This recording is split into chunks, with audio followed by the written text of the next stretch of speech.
हाँ हाँ जी। मैडम। हाँ जी। हरिओम। आप मैडम मैं अशोक मिश्रा हाँ हूँ, हाँ हाँ, आप न्यू नए स्टूडेंट। आप नए आज हो। Just join. आप नए हो, सबसे मैं इंट्रो हम करा देती हूँ। ये अशोक जी है जो अभी अभी आज आप सबके साथ अभी ज्वाइन हुए। और अशोक जी, अभी ये जो सारे स्टूडेंट हैं वो सब यस हमारे, यस। हाँ, हमारे सब फॉर्मर स्टूडेंट है। अच्छा अच्छा, ओके, नो नो प्रॉब्लम। हाँ जी। ठीक। हाँ जी। हाँ। तो रेगुलर न्यू बैच कब से चालू हो रही है मैडम? बस अभी कल से आपको मैसेज मिलते जाएंगे कब पहला लेक्चर है वो। Okay okay madam, okay. ठीक है। अच्छा, मुझे अपना ईमेल डाल देना है, प्रोवाइड करना है मैडम आपको? आप ईमेल, अभी तो ये व्हाट्सएप पे ही हम बातें करेंगे, ईमेल से तो कोई काम जरूर पड़ेगा नहीं आपको। ओके ठीक है, ठीक है। ईमेल की तो जरूरत नहीं पड़ेगी, व्हाट्सएप से ही सारी बातें और वो ग्रुप में डिस्कशन और ग्रुप में ही एंट्री और जो भी मैसेज आएगा सब आ जाएगा। ठीक है। अभी हम शुरू करें। जी मैडम, जी मैडम। किसी को कोई शुरू कीजिए। प्रार्थना, किसी को कोई प्रार्थना या श्लोक बोलना है? आप में से कोई बोलना चाहेगा? हाँ डॉक्टर साहब। नहीं नहीं मैडम, नहीं। नहीं। यस, मैं एक छोटा सा बोलती हूँ। हाँ बोलो बोलो फिर। या देवी एक सर्वभूतेषु। मिनट रेनू जी, मैं आपको स्पॉटलाइट करती हूँ। या देवी सर्वभूतेषु बुद्धिरूपेण संस्थिता। नमस्तस्यै नमस्तस्यै नमस्तस्यै नमो नमः। या देवी सर्वभूतेषु शक्तिरूपेण संस्थिता। नमस्तस्यै नमस्तस्यै नमस्तस्यै नमो नमः। या देवी सर्वभूतेषु लक्ष्मीरूपेण संस्थिता। नमस्तस्यै नमस्तस्यै नमस्तस्यै नमो नमः। शुक्रिया। नमो ओरियंताणम, नमो सिद्धाणम, नमो आर्याणम, नमो वज्रायणम, नमो लोए सभसाहुणम, ऐसो पंचण मुकारो सब पावपणासणो मंगलाणं च सव्वेसिं परमं पवै मंगलम। हरिओम, जय जिनेन्द्र। अभी हम आज हमारा मकर संक्रांति का ओपनिंग, जो पहला दिन, साल का जो पहला दिन होता है, उसको हम शुरू करते हैं। मकर संक्रांति, उसका उत्सव, मकर संक्रांति क्या है, उस वक्त क्या करना चाहिए, क्यों करना चाहिए, ये सब बातों के ऊपर आज वक्तव्य रहेगा। आज मकर संक्रांति का अगला दिन है, तो पंजाब में उसके अगले दिन लोहड़ी होती है।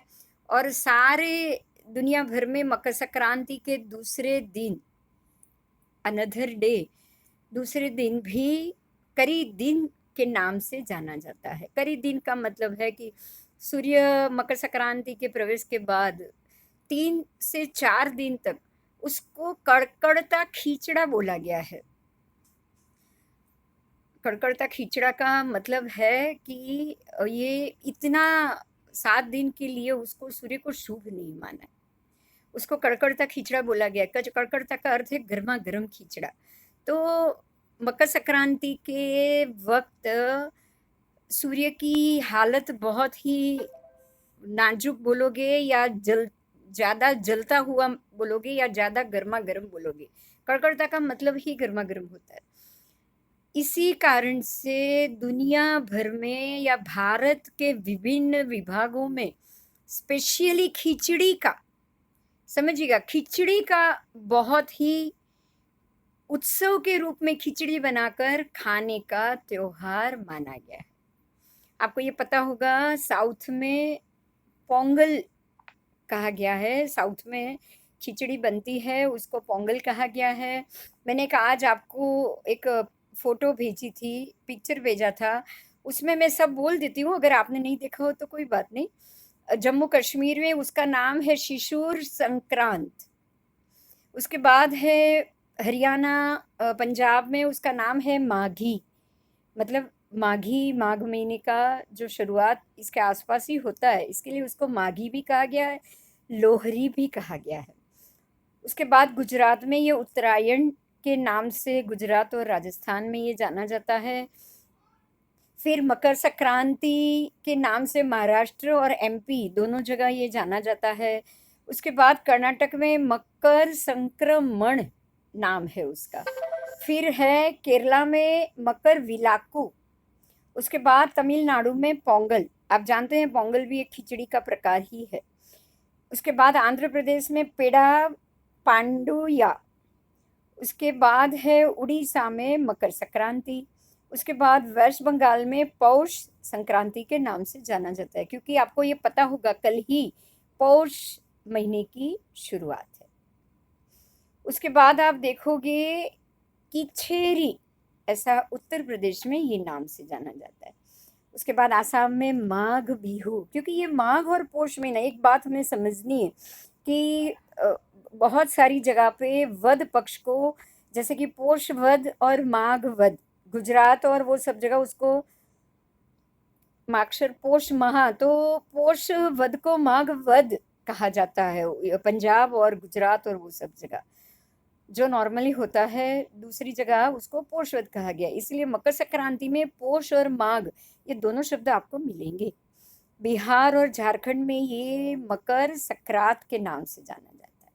तो ये हमारे विभिन्न देशों में मकर संक्रांति का नाम मैंने आपको बताया। मकर संक्रांति इस नाम से सेलिब्रेट होती है। और मकर संक्रांति के वक्त खिचड़ी, तमिलनाडु में पोंगल, फिर अपने गुजरात और राजस्थान में आपको पता होगा 7 धान का खिचड़ा बनता है। 7 धान डाले जाते हैं उसमें, मकाई, बाजरा, चावल कम है, गेहूं ज़्यादा है, सारी दाल है, दाल और गेहूं और सबको धान माना गया है। उसका खिचड़ा बनता है राजस्थान में। उसके बाद अपने गुजरात में खिचड़ी बहुत ही फेमस है। ऐसे पंजाब में इसको सिर्फ गेहूं का खिचड़ा बनाते हैं। और इस प्रकार से ये मकर संक्रांति में खिचड़ी बनाने का व्यवहार है। दूसरा, ये जो हम मकर संक्रांति के वक्त ठंडी की सीजन की ओर जा रहे हैं, वसंत संपात आएगा, अब वो शुरू होगा, और यही वजह है कि धीरे धीरे ठंडी की भी शुरुआत हो जाएगी। जो जो प्रदेश में ज़्यादा गर्मी अब आने वाली है, अब आगे के समय में जहाँ जहाँ ज़्यादा गर्मी पड़ने वाली, आप ये याद रखना, एमपी, फिर गुजरात, फिर राजस्थान, फिर महाराष्ट्र, ये सारे बीच का एरिया है। आप देखोगे ना तो ये विषुववृत्त, और पूरे भारतवर्ष में ये एमपी मध्य प्रदेश का भाग है। और यहाँ पे आपको ये ठंडी शुरू होना, उसके बाद ज़्यादा गर्मी पड़ना ऑब्वियस है। तो यहाँ पे खास करके तल और तेल का उपयोग सबसे ज़्यादा होता है। आपको ये पता होगा तल में तेल होता है, तल से ही तेल बनता है। तो तल का कचरिया, काला तेल, जो काले रंग का तेल होता है, वो हेल्थ के लिए भी बहुत अच्छा होता है। तिल और गुड़ की चिक्की बनाई जाती। तेल का प्रयोग यहाँ सबसे ज़्यादा होगा। क्यों पता है? कि जैसे ठंड आएगी, बाद में गर्मी ज़्यादा आएगी, यहाँ गर्मी भी ज़्यादा रहती है, ठंड भी ज़्यादा रहती है। ठंड आपको उतनी नहीं मिलेगी, लेकिन गर्मी बहुत मिलेगी। तो ये जब सीज़न चेंज हो, और ये सीज़न में अगर आपने तल और तेल का उपयोग ज़्यादा किया, तो गर्मी के वक्त में जो त्वचा गर्मी, चमड़ी का सूखना, ये सब कम हो जाएगा। आपको ये पूरे 2 या 1.5 महीने तक तल और तिल का प्रयोग सबसे ज़्यादा करना है। यही कारण है कि मकर संक्रांति शुरू होने के बाद ही तल और तिल के लड्डू आपको खाने चाहिए। और ये महाराष्ट्र में बहुत फेमस है कि तिल गुड़ घ्या आणि गुड़ गुड़ बोला। तो तिल और गुड़ के लड्डू खाओ और मीठा मीठा बोलो। और तिल और गुड़ के लड्डू खाने के बाद आप अपनी स्किन की भी चिंता करो। आपकी स्किन एकदम सॉफ्ट रखो, गर्मी कितनी भी आए आपको उतनी दिक्कत नहीं आएगी।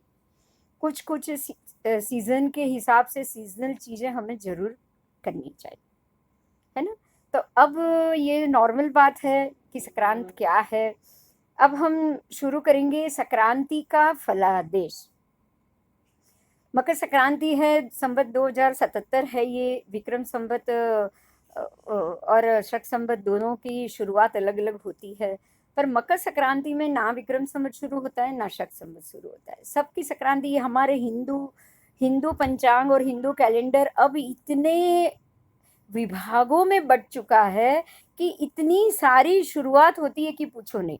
और जितने भी माघी पंचांग हो या चैत्री पंचांग हो, आप एक बात आज सुन लो, आज एक मेरी बात सुन लो कि चैत्र से पूरा साल शुरू करना, माघ से पूरा साल शुरू करना, पंजाब में वैशाख से पूरा साल शुरू करना, ये सब गलत है, सब तरीके गलत है। जैसे कि दिवाली के वक्त विक्रम संवत से नया साल शुरू करना, सब गलत, सब गलत। क्योंकि ना इनमें कहीं से भी ना उत्तरायण शुरू होता है ना दक्षिणायन शुरू होता है। आपको एक बात समझनी चाहिए कि जब भी हमारा पंचांग या पूरा साल का संवत्सर शुरू हो तो नेचुरली सूर्य का उत्तरायण या दक्षिणायन, दो में से एक अयन की शुरुआत होनी ही चाहिए। ये कंपलसरी है। अयन के बीच में कभी भी कोई भी पंचांग शुरू नहीं हो सकता। ये सारी चीज आपको वैदिक जो भी ज्योतिष है उसमें मिलेगा ही मिलेगा। वेदांग ज्योतिष, एक बात आज बहुत इंपॉर्टेंट है जो मैं बताना समझती हूँ। वेदांग ज्योतिष में आपको अयन की शुरुआत आषाढ़ महीने से हुई है। हमारे सारे संवत्सर की शुरुआत आषाढ़ महीने से होती है और दक्षिणायन की भी शुरुआत आषाढ़ महीने से होती है, आषाढ़ सुद पूनम से होती है। बराबर इसी तरह जैनों में भी, जैन आगमों में संवत्सर वर्ष की शुरुआत आषाढ़ सुद पूनम से ही होती है। उनमें भी पूरा वर्ष की शुरुआत आषाढ़ सुद पूनम से होती है। तो ये सारे जो पुराने ज्योतिष है, जो 2500-3000 साल पहले जो चल रहा था, वो सारा शुरुआत बराबर सूर्य के दक्षिणायन प्रवेश के बाद ही साल की शुरुआत होती थी।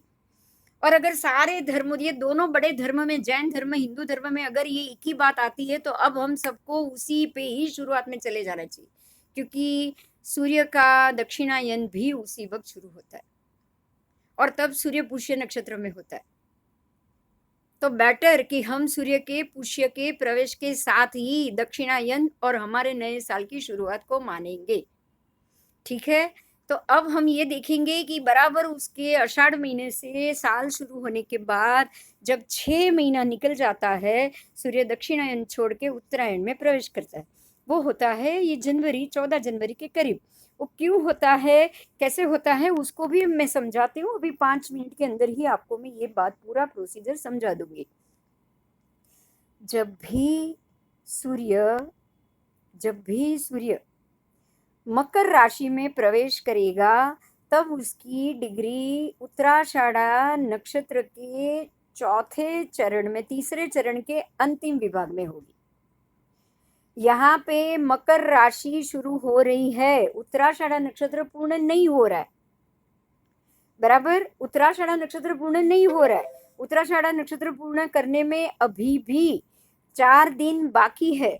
जब भी ये उत्तराषाढ़ा नक्षत्र के 4 दिन खत्म हो जाएंगे तब ही सूर्य उत्तरायण में प्रवेश करेगा।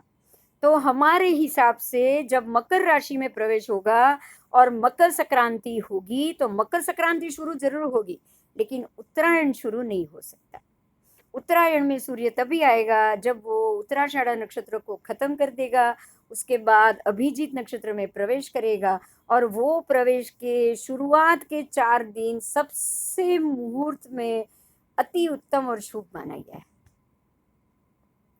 तो जब मकर राशि में प्रवेश हो जाए, उसके 4 दिन निकल जाए, सूर्य उत्तराषाढ़ा नक्षत्र छोड़ दे और अभिजीत में प्रवेश करे, वो वक्त सबसे ज्यादा, सबसे महत्वपूर्ण होता है और यही उत्तरायण का सही समय है। ठीक है, तो ये जरूरी बात है, ये जरूर उसको नोट करना है, क्योंकि मकर संक्रांति उत्तरायण नहीं, और इस चीज को हम आपको मैथमेटिकली जरूर समझना है।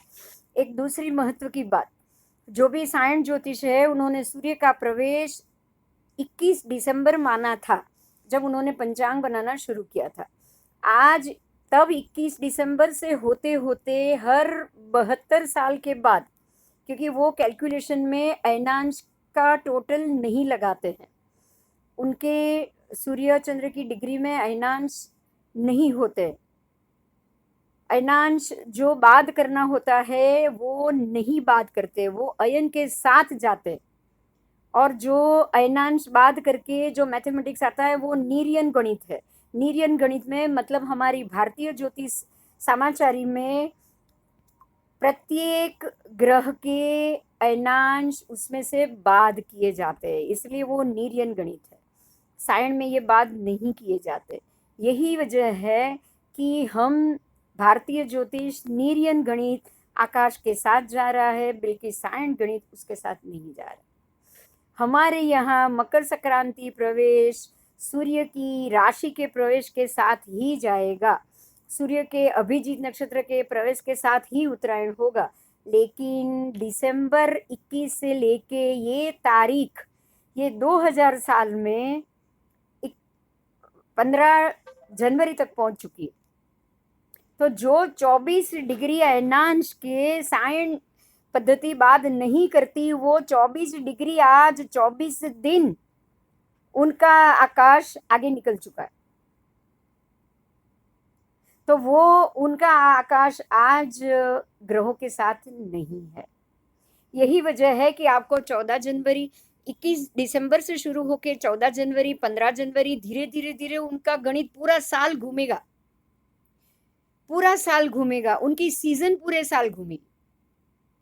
आज आपको पहले दिसंबर में ठंड मिलती थी, 20 दिसंबर में ये प्रवेश होता था, आज 15 जनवरी को हो रहा है। 5000 साल के बाद ये मार्च में प्रवेश होगा, मतलब ठंडी मार्च में चली जाएगी। 10,000 साल के बाद ये प्रवेश आपको मई में मिलेगा, मतलब मई में गर्मी नहीं तब ठंडी होगी।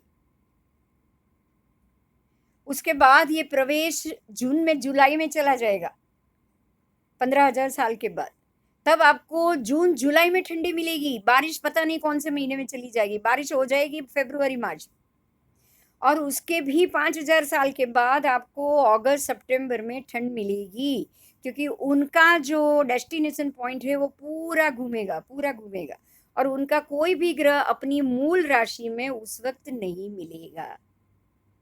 यही बात नासा के लिए बहुत बड़ी चैलेंज है, उनका कैलकुलेशन कंप्लीटली रॉन्ग है, complete wrong, they are complete wrong. वो हर 500 साल के बाद 7 दिन पीछे रह जाते इस कैलकुलेशन की वजह से, और हर 72 साल के बाद 1 दिन पीछे रह जाते। तो ये बहुत बड़ी उनकी कैलकुलेशन की गलती है जो नीरियन गणित में नहीं है। आप में से जो भी सायण और नीरियन गणित के भेद समझता हो और वो जानता हो कि सायण गणित बहुत बढ़िया होती है, तो ये गलती मत करना, बहुत गलत है उनका कैलकुलेशन।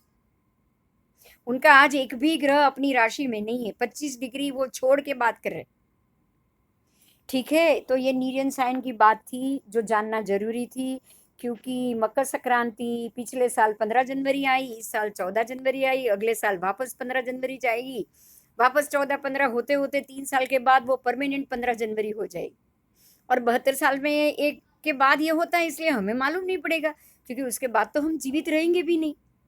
लेकिन अब मीडिया है, वीडियोस हैं, बुक्स है, किताब है, आने वाली पीढ़ी को ये मालूम, ये बात साथ साथ ही मालूम पड़ती जाएगी कि नीरियन भारतीय ज्योतिष शास्त्र से बढ़िया आज तक कोई भी गणित नहीं। इसलिए आपको जब भी पढ़ना हो ज्योतिष में, अगर जो भी सब्जेक्ट पढ़ना हो, better you only do, only and one and only do नीरियन ज्योतिष, भारतीय ज्योतिष शास्त्र। ठीक है, तो हम आगे बढ़ते हैं। ये बात बहुत जरूरी है समझाना, क्योंकि मकर संक्रांति में ही ये विरोध बाहर आता है, बाकी कोई गणित में हमें ये बात समझ में ही नहीं आएगी। हम तो नासा और उनके कैलकुलेशन को आज तक सबसे बढ़िया मानकर बैठे थे, अब पता चल रहा है कि उनको तो पता ही नहीं है।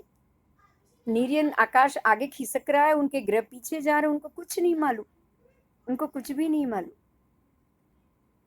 ठीक है, वो तो अभी भी 20 दिसंबर पे ही है, उनका गणित अभी भी 20 दिसंबर पे है, और हमारे लिए डिग्रियों का प्रवेश 14-15 जनवरी तक पहुंच चुका है।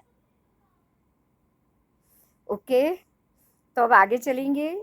आगे ऋतु शिशिर शुरू हो जाती है जब भी सूर्य अभिजीत नक्षत्र, अब आप हम सब नक्षत्र से ही बात करेंगे, बराबर, क्योंकि भारतीय ज्योतिष शास्त्र नक्षत्र पे बहुत आधारित।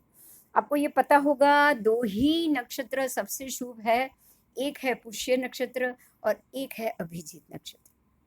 तो अभिजीत नक्षत्र में जब प्रवेश होगा सूर्य का तब उत्तरायण शुरू होगा, और जब भी पुष्य नक्षत्र में सूर्य का प्रवेश होगा तो दक्षिणायन शुरू होगा। ठीक है, तो अभी जब शिशिर ऋतु आएगी, उत्तरायण प्रवेश होगा, तब नक्षत्र अभिजीत होगा। लेकिन आज आज कल जो मकर संक्रांति में प्रवेश होगा तब सूर्य अभी उत्तराषाढ़ नक्षत्र में होगा, शिशिर ऋतु होगी, पोष महीना होगा, तिथि सुद शुक्ल पक्ष की एकम होगी, बव करण में वो प्रवेश कर रहा है, गुरुवार है, समय प्रभात काल है।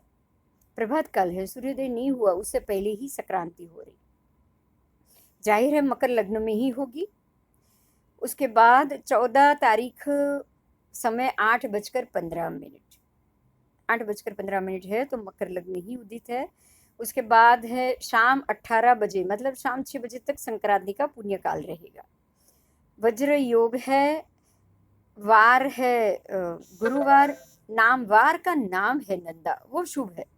गुरुवार का नाम है नंदा, और नंदा कार्य हर एक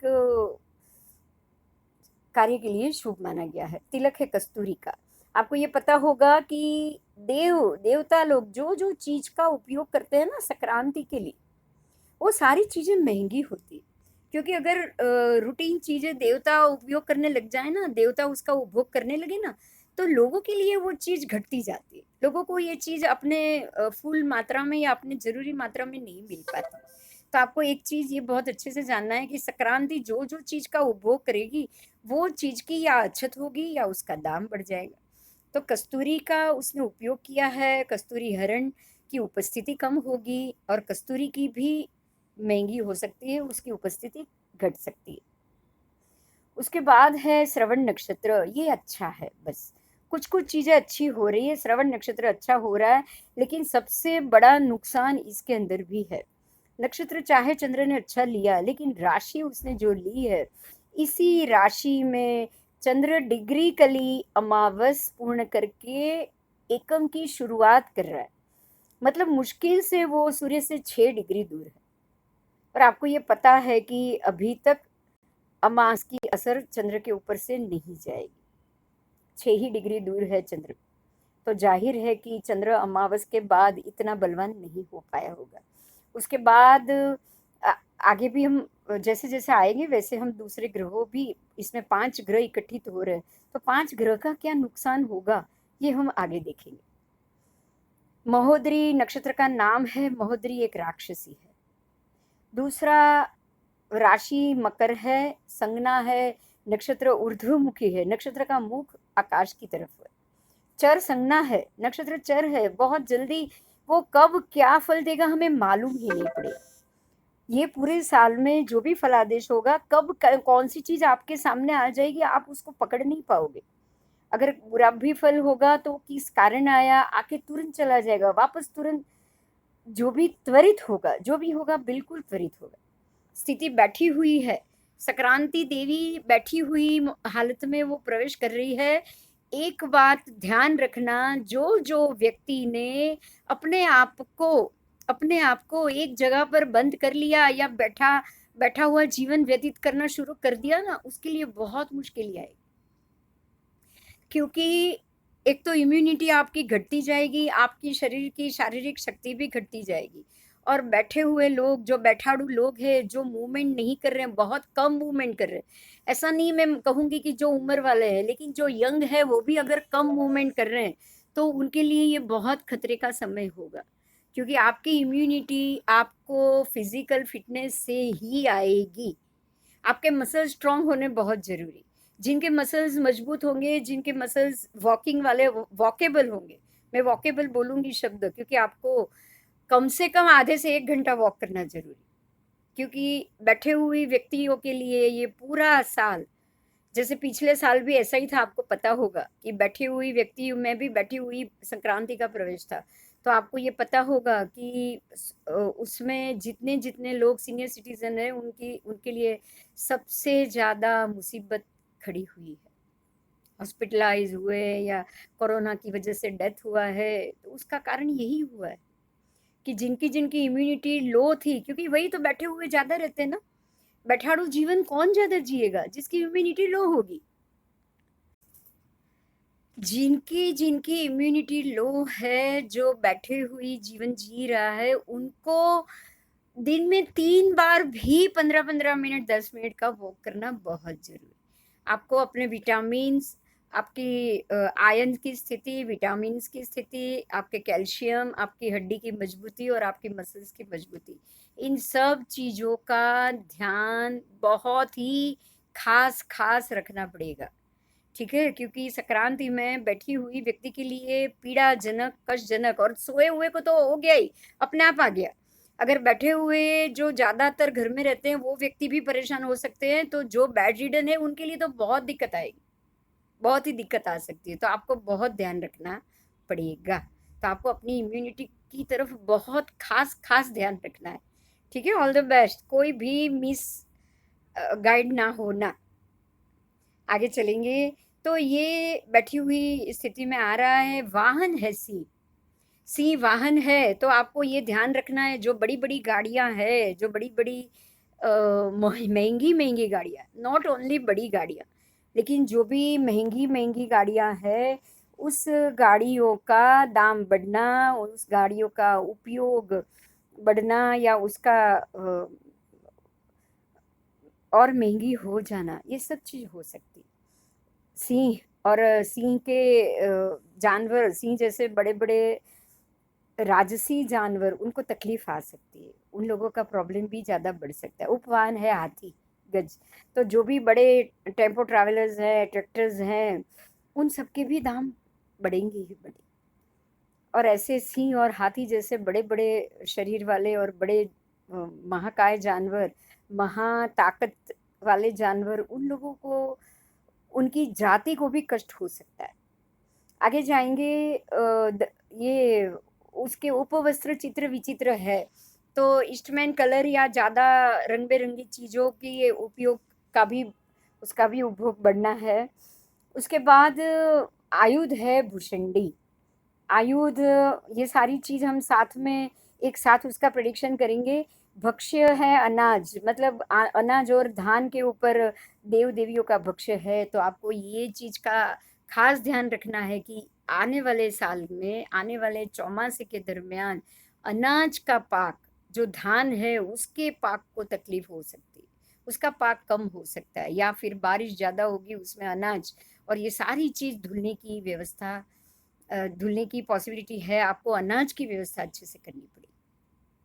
आगे जाएंगे, भोजन पात्र सुवर्ण का है, वो पात्र सोने में उसका यूज़ हो रहा है, कंचू की उसका पहनना है, तो आप ये समझ लो कि सोने के दाम आने वाले समय में भी बढ़ने ही वाले हैं। पिछले समय भी ऐसा ही था, रत्न और सुवर्ण का था। आपको ये पता है कि ये पिछले पूरे साल में सोने का दाम सबसे ज़्यादा मात्रा में राइज हुआ है। अब आने वाले वक्त में भी सोने में यही हाल होने वाला है, क्योंकि अगर देव देवी अगर सुवर्ण का यूज़ करना शुरू कर लेना, तो लोगों के लिए ये मुश्किल हो जाता है। ठीक है? अब आगे देखेंगे, पुष्प है चंपा। चंपा का फूल है, जो देव और देवी और उसका उपयोग हो रहा है। वॉइस शायद आपकी कंप्लेन है, मेरी आवाज़ धीमी है, लेकिन मेरे यहाँ तो फुल्ली लग रहा है। देखो आप, शायद इंटरनेट का प्रॉब्लम होगा, उसकी वजह से। अब आ रही है तो ज़रा ठीक से बता दीजिएगा। अगर बाकी सबको आवाज़ आ रही है तो आप ओके लिख दीजिए चैट में। उसके बाद अगर हम जाएंगे तो जो आयुध है वो है भुषंडी। भुषंडी का मतलब है भाला। भाला और लोहे का उसका जो आयु जो आयुध है वो लोढ़ा है, लोहा है, भुषंडी है, भाला है, और उसकी उम्र है बाला। बाल्य वह है, यही चीज थी जो पिछले साल की भी संक्रांति में हुआ था।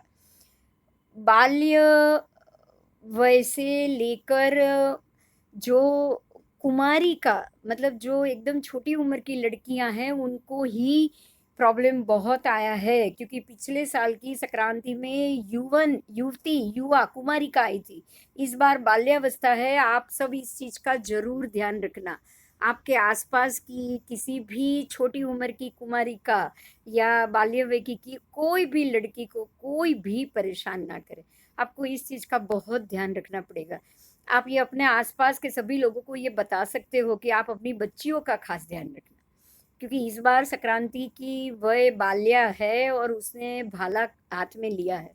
तो हमें ये समझना चाहिए प्रेडिक्शन के रूप में कि ये बाल्यविकी कुमारी अवस्था की कन्याओं को हथियार तक हाथ में उठा सकना पड़ सकता है। उनके ऊपर ज्यादा तकलीफ आएगी। और आपको ये शायद पता होगा, पिछले 1 महीने से देखो जो रैप शुरू हो चुके हैं ना, बहुत ही बर्बरता वाले, बहुत ही खतरनाक तरीके से। पता नहीं क्या आ रहा है लोगों के दिमाग में, कुछ समझ में नहीं आ रहा है। लोग आजकल जो भी लोगों का दिमाग जा रहा है इतना विकृत हो रहा है कि पूछो नहीं, पूछो नहीं। आप एक चीज में एक महत्व की बात आपको बताना चाहती हूँ प्रेडिक्शन के रूप में, कि सूर्य राशि में प्रवेश करेगा। ये पूरे साल का संक्रांति का फल है। संक्रांति का फल 1 महीने पहले से ही मिलना शुरू हो जाता है।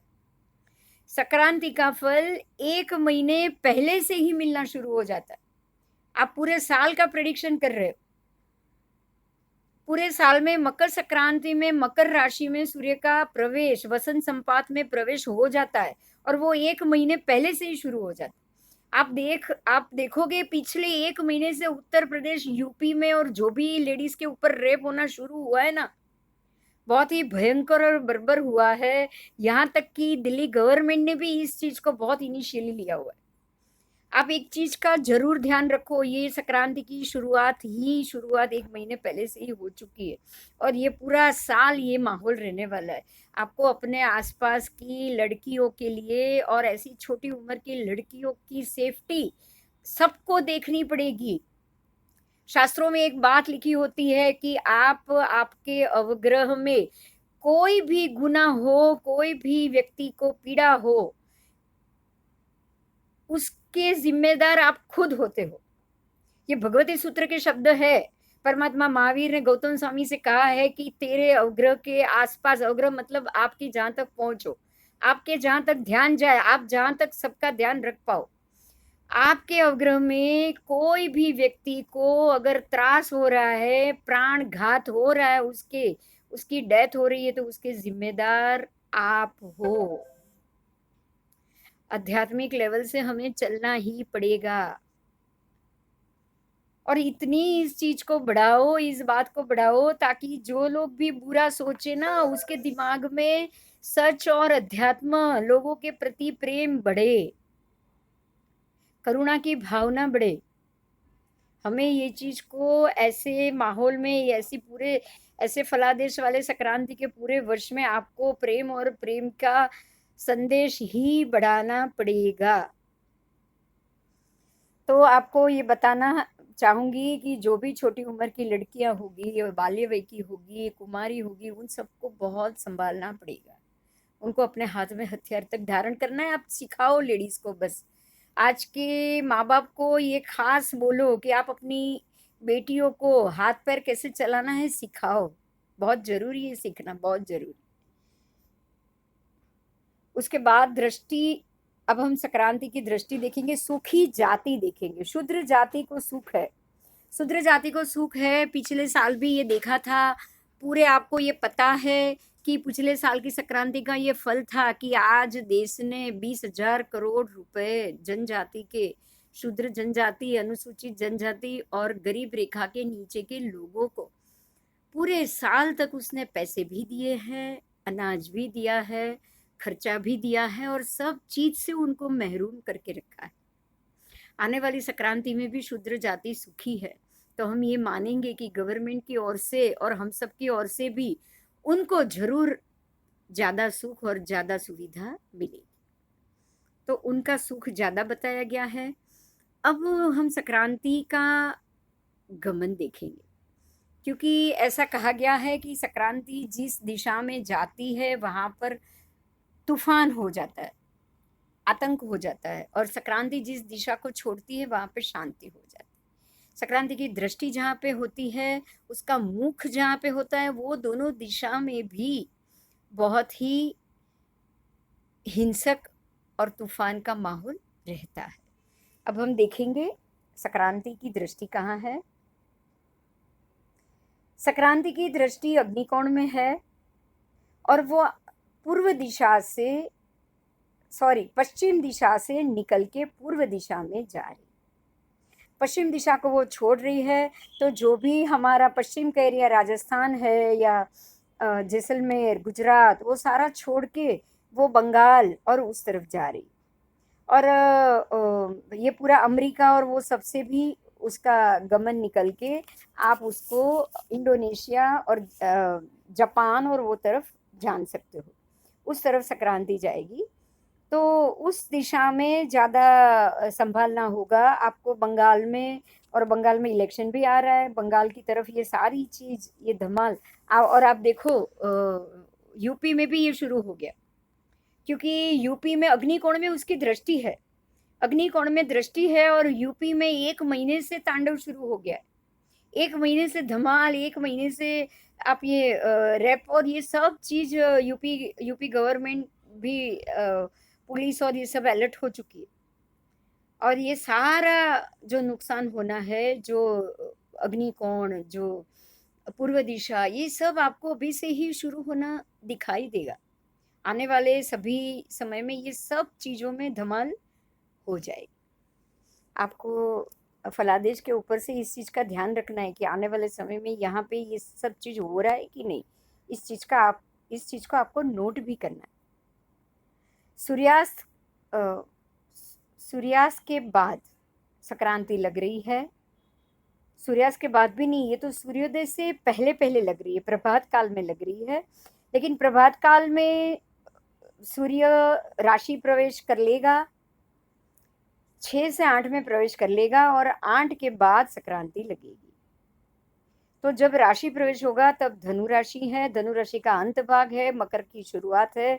तो लग्न आपका धनु का पीछे का समय है और मकर की शुरुआत है। उसके बाद अगर प्रथम प्रहर में संक्रांति लग रही है तो सौम्यायन कहा जाता है। तो सौम्यायन में जब भी संक्रांति लगे तो संक्रांति का पुण्यकाल पूरा दिन सुबह से शाम तक रहता है। इस प्रकार से हमारा संक्रांति का पुण्यकाल भी गुरुवार सुबह 8, सवा 8 से लेके रात 6, शाम 6 बजे तक रहेगा। आप उस समय में अपने पुण्यकाल में तल से स्नान, तल खाना, तल का अर्घ्य चढ़ाना, मंदिर पूजा पाठ, बहुत कुछ लिखकर इसमें दिया है मैंने। आप सब वो चीज़ ज़रूर पढ़ लेना, क्योंकि वो सब पूजा पाठ की डिटेल बताने का मौका नहीं मिलेगा हमको। ठीक है, अब आगे हम ये जाएंगे कि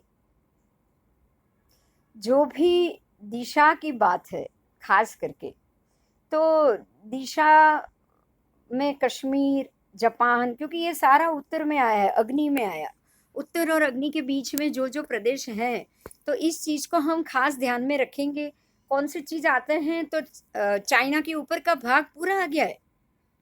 आप ये देखो, अग्निकोण और उत्तर, ये दोनों चीज़ में चाइना आ रहा है, रशिया आ रहा है। इस तरफ आप देखोगे तो नेपाल, भूटान, ये सारा एरिया आ रहा है। तो ये सब जगह पे बहुत ही अराजकता रहेगी, यहाँ कोई शांति नहीं रहेगी, यहाँ पे धमाल रहेगी। राजस्थान, अमेरिका, अफ्रीका, वो सब जगह पर शांति रहेगी, लेकिन जापान, उत्तरांचल, जम्मू कश्मीर, रशिया, सियाचिन, चीन, वो सब में अराजकता बढ़ेगी। तो आप ये सोच सकते हो कि आने वाले साल में चीन की तरफ से अगर कोई युद्ध का आसार आ जाए या ये कुछ भी आ जाए, तो वो पॉसिबल है, वो पॉसिबल है। इसके लिए हम आगे फिर से जब 5 ग्रहों की बात करेंगे तो वापस उसका डिस्कशन करेंगे। एक चीज़ और बताना चाहूँगी मैं, सुनामी, सुकाल और पूर की भी संभावना रहेगी। पिछले साल भी ये चीज़ डिस्कस किया था, और आपको ये पता है कि 4-5 साल से बहुत बारिश आती है। मैंने आपको एक चीज़ बताई है कि ग्रह का हमारे पृथ्वी के नज़दीक किया ग्रहों की बढ़ चुकी है। बहुत सालों से। गर्मी 60-60 डिग्री हो रही है, 55 डिग्री इंडिया नोट हो रहा है, 60 डिग्री दुबई और वो सारा एरिया नोट हो रहा है। आपको ये चीज़ समझना है, ग्रह पृथ्वी के नज़दीक ज़्यादा आ रहे हैं, हर बार सबसे नज़दीक आते हैं। तो एक चीज़ अब आप समझ लो कि अब दुकाल तो कभी नहीं आएगा। आप एक चीज़ नोट करो कि दुकाल कभी नहीं आएगा, पानी नहीं बरसा या पानी नहीं आया, ये कभी नहीं हो सकता।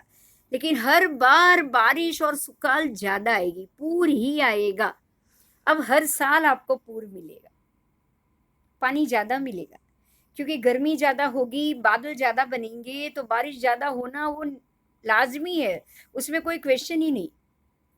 तो इस बार भी सुनामी आना और बारिश ज़्यादा बढ़ना, पूर आना, सब चीज़ हो सकती है। पाक का पानी से ख़त्म होना भी हो सकता है। अब उसके लिए गवर्नमेंट को कोई ना कोई नई ट्रिक या नया तरीका करना पड़ेगा। सिर्फ बारिश के मौसम में ही पाक हो, ये पॉसिबल नहीं है। ठीक है, क्योंकि बारिश ज़्यादा होगी तो पाक को तो धुलना ही धुलना है। राहु के नक्षत्र में अब संक्रांत जो हो रही है वो चंद्र के नक्षत्र में हो रही है। चंद्र इसमें श्रवण नक्षत्र में हो रही है, लेकिन श्रवण नक्षत्र में हमें सबसे ज़्यादा तकलीफ ये होगी कि मकर राशि के श्रवण नक्षत्र के अंदर अंदर ही आपको प्लूटो भी वर्गोत्तम मिलेगा। सूर्य, चंद्र, प्लूटो, ऐसे 5 ग्रह, बुध, मंगल, ये 5 ग्रह मकर राशि के अंदर है। तो इसका क्या कारण होगा? आप समझ सकते हो, आतंकवाद, अराजकता, युद्ध, लड़ाई, क्योंकि प्लूटो वर्गोत्तम है। चंद्र सूर्य डिग्रिकली है, 6 डिग्री का ही फर्क है, बलवान नहीं हुए। शनि वर्गोत्तम नहीं है, लेकिन चंद्र प्लूटो जरूर वर्गोत्तम है। और गुरु नीच का है। एक बात समझो, ये राशि में गुरु नीच का है। गुरु और सूर्य ये जीव सृष्टि के कारक है, तो गुरु का नीच का होना और प्लूटो का वर्गोत्तम होना, सूर्य का भी वर्गोत्तम होना, सूर्य भी वर्गोत्तम है और वो भी शनि की राशि में, प्लूटो के साथ है, दोनों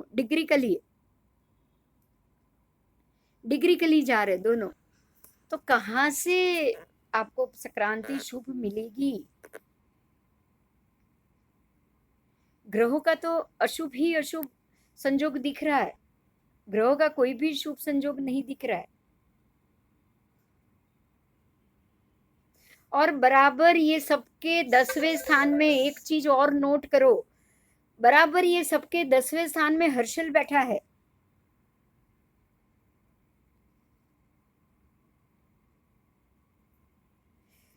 मकर लग्न में बराबर 10वें स्थान में, नहीं सॉरी, मेरी गलती हो गई, बराबर 4थे स्थान में मकर लग्न में ये सारे 5 ग्रह की युति का होना, और बराबर उसके सुख स्थान में 4थे स्थान में प्लूटो हर्षल की हाजिरी। अब देखो, प्लूटो ने लग्न को पकड़ लिया है, हर्षल ने 4थे भाव को पकड़ लिया। प्लूटो लग्न में बैठा है वर्गोत्तम बनके, वो 7वें भाव को देख रहा है, जाहिर जीवन को देख रहा है। बराबर हर्षल 4थे में बैठा है और 10वें स्थान को देख रहा है। ऐसे संजोगों में सूर्य का मकर संक्रांति में प्रवेश होना और पूरे साल को उसका फल मिलना, गवर्नमेंट, ऑपोजिट गवर्नमेंट, सबके लिए बड़ी खतरे की निशानी है ये। जो भी पॉलिटिकल एरिया है उसमें, चाहे जो गादी में जो स्थित है वो पार्टी हो या ऑपोजिट पार्टियां हो, क्योंकि ऑपोजिशन के लिए भी उसके 4थे स्थान में मेष राशि में हर्षल बैठा हुआ है। ऑपोजिशन के लिए भी बड़ा कठिन समय है। बहुत सी चोरी चकाटी, बहुत सी मारामारी, बहुत सी, पता नहीं ये साल में क्या होगा, पता नहीं। कोई भी एंगल से ये पूरा साल शांति से जाने वाला नहीं है। आप सब आध्यात्मिक ज्यादा बनो और प्रेयर करो और कुछ मत करो बस, कि सब शांत हो जाए, सब शांत हो जाए, सब शांत हो जाए। क्योंकि पूरा लग्न सुबह के समय है, 8 बजे संक्रांति है, आप पूरा लग्न देखो। अगर लग्न बदल भी जाएगा ना, प्रभात काल से अगर लग्न बदल भी जाएगा ना, तो ये आपका मकर लग्न 12वें स्थान में चला जाएगा। लेकिन आपके सारे ग्रह अगर मकर लग्न भी बदल भी रहा है ना, तो 0 0 0 डिग्री वाले सारे ग्रह लाभ स्थान में चले जाएंगे। ऑलरेडी वो वर्गोत्तम है। ट्रांजिट में आप देखोगे, ये ट्रांजिट कुंडली है, ये ऐसे ही कोई उसको गलत मत समझ लेना, उसके लिए ट्रांजिट कुंडली पढ़नी पड़ती है। तो ये पूरी जो तिकड़ी है, हर्षल, प्लूटो और वर्गोत्तम सूर्य, ये तीनों की जो तिकड़ी है वो सूर्य को इस तरह से दबोचेगी मकर लग्न के वक्त कि सूर्य के पास अपने बल को खोने के अलावा कोई रास्ता नहीं मिलेगा।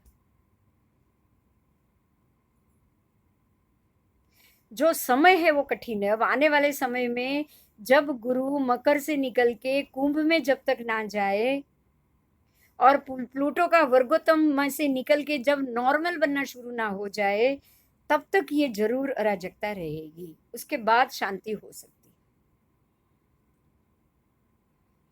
उसके बाद जरूर शांति हो सकती है, लेकिन शुरू में नहीं, शुरुआत में बिल्कुल भी नहीं। तो आपको इस चीज को खास ध्यान रखना है कि इस बार ग्रहों के संयोग बहुत ही विपरीत है। करना क्या है समझो, क्या क्या पुण्य के काम करने हैं, हमें दान करना है। खास संक्रांति के वक्त आप सब जरूर दान करना, जरूर सूर्य के मंत्र का जाप करना। इसमें मंत्र जाप दिए हुए हैं। ओम ह्रीम श्री पद्मप्रभ स्वामी सूर्याय नमः। जो जैन है वो भगवान का नाम लेके सूर्य का जाप कर सकते हैं, जरूर कर सकते हो आप। आपको ये आपके ये जाप करने से परमात्मा के आदर से परमात्मा का भी आदर भाव होगा और परमात्मा के आदर से सूर्य को भी शांति मिलेगी। आपको ये जरूर करना चाहिए। और मैं यही कहूंगी कि आपको बहुत लंबे समय तक ये करना चाहिए, बहुत लंबे समय तक करना चाहिए, ताकि सूर्य को जो भी शांत होना है, जो तरीका है वो हो जाए। क्योंकि संक्रांति में कोई भी चीज अगर आपको शांति करनी है तो संक्रांति के समय ध्यान, संक्रांति के समय जाप, दान, संक्रांति के बाद भी जप करना, हवन करना। हिंदू धर्म में बहुत सारी विधि बताई गई है, हवन करना, श्राद्ध करना आदि सत्कर्म करना और करना है। श्राद्ध कुछ नहीं है। देखो, श्राद्ध को कोई उल्टे मतलब में मत लेना। श्राद्ध एक ऐसी वस्तु है, देखो आपको एक बात बताऊं, बहुत इंपॉर्टेंट बात है, ये हम सबको समझनी चाहिए। हम अपने जीते जी हमारे घर के प्रॉब्लम्स, हमारे फाइनेंशियल प्रॉब्लम्स, हमारे फाइनेंशियल क्राइसिस, बच्चों को पढ़ाना, उन सब में से बाहर नहीं आते। और अगर आ भी जाते हैं और थोड़े बहुत पैसे होते हैं, तब भी हमें अपनी भविष्य की चिंता रहती, हमें हमारी भविष्य की चिंता रहती। लेकिन ये जो हिंदू धर्म में या जैनों में, आपको पता होगा, हिंदू में जैसे श्राद्ध का नाम है ना, तर्पण है ना, वैसे जैनों में एक बहुत बड़ी बात है, वो है तिथि का लिखाना। आपको ये पता होगा कि जैनों में अपने दादा दादी, पापा मम्मी, 3 4 पीढ़ी तक अगर कोई व्यक्ति की मृत्यु की तिथि आए ना या जन्म की तिथि आए ना, तो तीर्थ स्थानों में वो उनकी तरफ से एक एक दिन की तिथि लिखाते कि आज अगर ये पोष सुद एकम को मेरे ससुर जी की तिथि है, तो इस तिथि को मुझे कोई पांजरा पोल के अंदर या मैं उनके नाम से जानवर छोड़ाऊं, जीव हिंसा से उनको बचाऊं, या फिर किसी मंदिर में, या उस दिन सबको नौकारसी, या उस दिन सबको भाती देना, या उस दिन पूजा का जो भी मंदिर का जो खर्चा, केसर का, ये सब है, वो मेरे ससुर जी के नाम से हो, ऐसा किया जाता है। तो ये सारी चीज जो भी आप उनके नाम से कर रहे हो, वो फल उनको भी पहुंच रहा है और आप पैसा खर्च कर रहे हो, आपको भी मिल रहा है बराबर। अगर मैं नहीं रही तो मेरी तिथि भी मेरे बच्चे लिखाएंगे, तो ये एक परंपरा है, ये एक रिवाज है कि हमारे पितरों के नाम से या तो आप मंदिर में पैसे लिखाओ, या तो आप किसी गरीब लोगों को दान दिलाओ, या फिर ये श्राद्ध तर्पण भी वही है, कुछ नहीं है। धार्मिक कार्य और धार्मिक उत्सव में उनके पीछे उनके नाम से आप तर्पण करो। तो ये एक तरीका होता है कि पुण्य कमाने का, कि आपको पता है कि आप अपने पिता के नाम से लिखाओगे तो उसका पुण्य आपको भी मिलेगा, और पीछे जब आपके बच्चे भी, जब आपकी एनिवर्सरी या आपकी इसकी डेट आएगी, तो उस डेट के उस दिन वो भी आपके नाम से कहीं ना कहीं मंदिरों में या फिर कोई भोजनशाला या कोई धर्मशाला में पैसे लिखवाएंगे ही लिखवाएंगे। आपके पीछे बहुत लोगों को खाना, भोजन, वो सारी क्रिया कराएंगे। तो ये भी संक्रांति के इस वक्त, ये दौरान करना बहुत जरूरी होता है। ठीक है, ये बहुत, ये सारे सत्कर्म कहे गए, ये पुण्यदायक होते हैं। मतलब जो पुण्य मैं कर रही हूँ, मैं तो कमा रही हूँ, लेकिन मेरे माता पिता के नाम से कर रही हूँ, तो उनके नाम तक भी पुण्य पहुंचता है, क्योंकि आपने उनके नाम से ये काम किया है। ठीक है, तो सूर्य देव से जल से अभिषेक, ये सारा हिंदू धर्म में सूर्य पूजा, सूर्य को भगवान मानते हैं, वो सूर्य को जल चढ़ाते हैं, ये सारी क्रिया होनी चाहिए।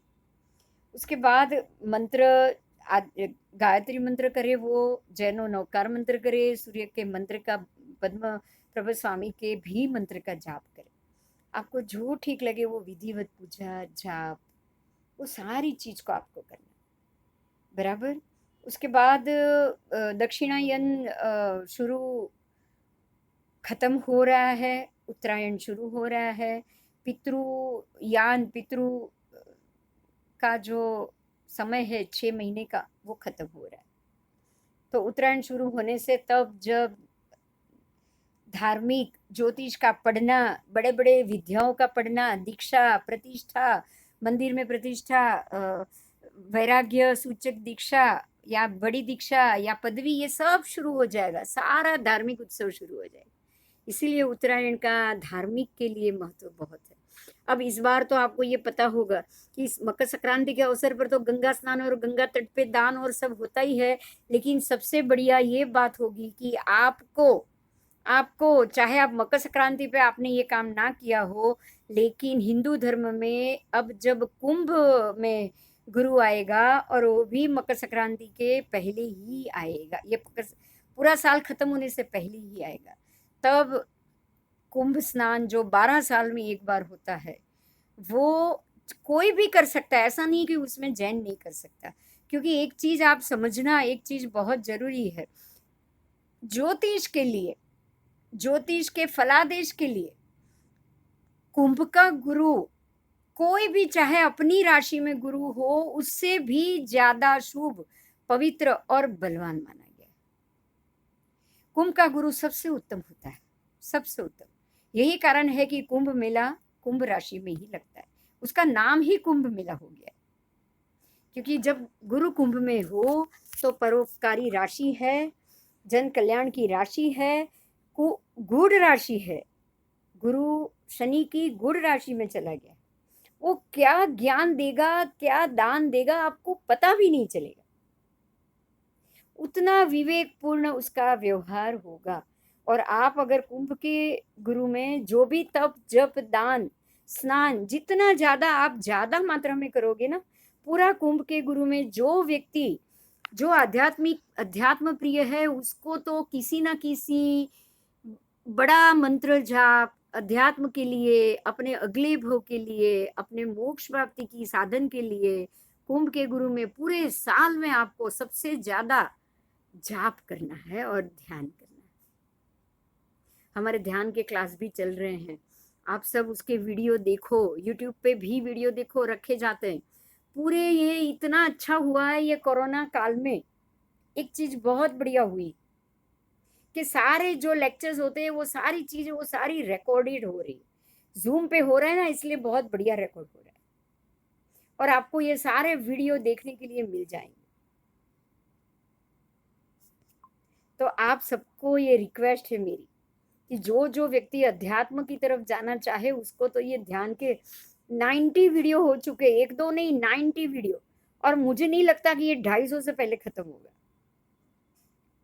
तो आप वो श्रृंखला पढ़ना, सुनना, देखना और ध्यान करना शुरू कर लो, क्योंकि आने वाला पूरा साल हमें ध्यान, तप, जप और मंत्र जाप सबसे ज्यादा करना पड़ेगा। ये आने वाला पूरा साल बिल्कुल भी शुभ नहीं है, मेरे हिसाब से बिल्कुल भी शुभ नहीं। हमें तकलीफ और उसमें से ही गुजरना पड़ेगा। ठीक है, तो हमारा ये संक्रांति का जो है वो पूरा हो चुका है। तल का और जो भी तिल का जो उपयोग करना है, प्रयोग करना है, वो सारा मैंने आपको लिखा हुआ दे दिया है। अब हम ऐसा करेंगे, हमारे इसमें से जो भी सर टीचर आए हैं उनसे मैं रिक्वेस्ट करती हूँ, आप आओ और जो भी कुछ 2 लाइन जो कुछ भी बोलना चाहो आप बोलो। कौन सर टीचर आए हो प्लीज जरा बता दो, या आप में से कोई बोलना चाहो वो आप प्लीज हैंड रेज करो। मैं सबको अनम्यूट नहीं कर सकती, आपको हैंड रेज करना पड़ेगा। जो भी सर टीचर आए हैं और यहाँ बैठे हुए वो आप अपना हैंड रेज करो और बोलो कि कौन कौन हो।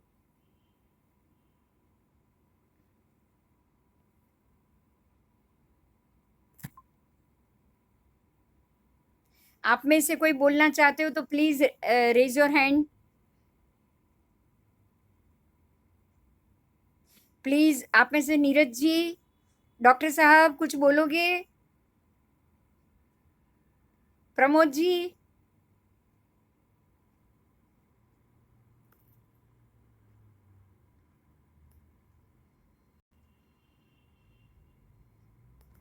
आप में से कोई नहीं चाहता है बोलना, कुछ सवाल नहीं करना है, किसी को कोई सवाल करना है बोलो। कोई सवाल करना चाहता हो? किसी को कोई प्रश्न है? नहीं, आप हैंड रेज करो, मैं अनम्यूट करूंगी, आप हैंड रेज करो।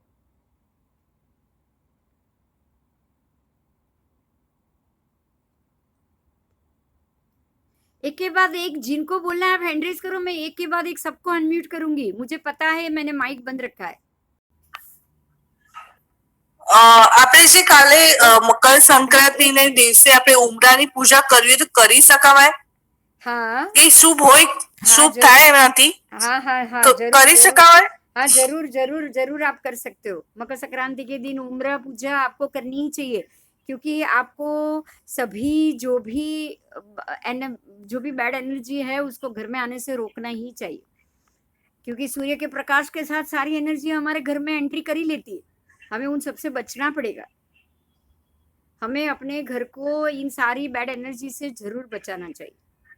आप उम्र पूजा करो, इसकी जो भी विधि है उसके अलावा बाकी की पूजा भी करो। पूजा और प्रार्थना, ये 2 से ही सुख और शांति मिल सकती है। हाँ, मैंने पेपर ओके, ओके। भेजे हैं, मैं वापस भेज दूंगी, वो व्हाट्सएप पे वापस डाल दूंगी, उसमें सारा जाप वाप सब लिखा हुआ है। प्रमोद जी, आपको अनम्यूट करूं? आप में से अनम्यूट करके बोल सकते हो, जो बोलना चाहे वही अनम्यूट करे। हाँ बोलो नीरज जी, बोलो। पिछला साल भी ऐसा गया, ये साल भी ऐसे ही दिख रहा है। ये साल भी लास्ट ईयर का संक्रांति का लेक्चर भी आपका ऐसे ही था, ये साल भी ऐसे ही जाएगा। तो ये सब हालात सुधरेंगे कब तक? ऐसा ही जाएगा भैया, वो अपने आप, ये नेचर है, नेचर को तो हम नहीं रोक सकते। और एक चीज मैं आपको बता दूं, जो मैंने पहले बताया इसलिए मैं आज बोली नहीं हूँ।